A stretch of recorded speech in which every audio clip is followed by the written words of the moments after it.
உங்கள் நாட்டுடைய பிரம்மனின் புதல்வன் நாரதனார் என்னை வீணை காணன் என்பார், 7 செய் மன்னன் என்பார், முத்து துறந்தவர் என்பார், முழுவதும் கற்றவர் என்பார், லோக சஞ்சாரி என்பார், கழகப்பிரியன் என்பார். நாரதனார் கழகம் என்னை விதைத்து விட்டார்.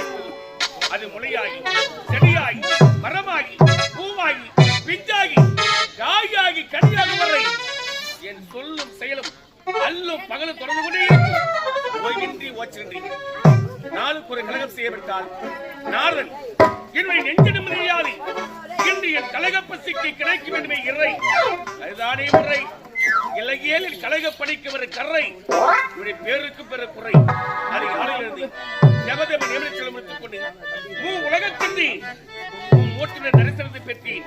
ஆனால் எங்கு சென்ற போதிலும் என்னுடைய கழகத்திற்கு வழி கிடைக்கவில்லை. நானும் ஒரு நாளைக்கு ஒரு கழகத்தை செய்யாமல் என் சிரமானதை 1000 துக்குளராய் வெடிக்கவில்லை. என் தமையன் தக்கன் கொடுத்த சாபம் சிறமையில் காத்துக் கொண்டிருந்தது. ஆனால் இன்று எங்கு சென்றால் என்னுடைய கழகத்திற்கு வழி கிடைக்கவில்லை. என்னுடைய ஆண்டவன் அந்த ஹரிபிரதாமன் எம்பெருமான் அந்த பக்தவச்சனை மனதாறு வேண்டினால் என்னுடைய கழகத்திற்கு நல்வழி கிடைக்கும். இப்பொழுதே ஆண்டவனை வணங்கலாம். ஹரி ஓம் நமோ நாராயண ஹரி ஓம் நமோ நாராயணாய நமக ஹரி ஓம் நமோ நாராயணாய நமக ஹரி ஓம் நமோ நாராயணாய நமக. கழகமே கிடைக்கவில்லை என்று மனவருத்தத்தோடு இருந்தேன்.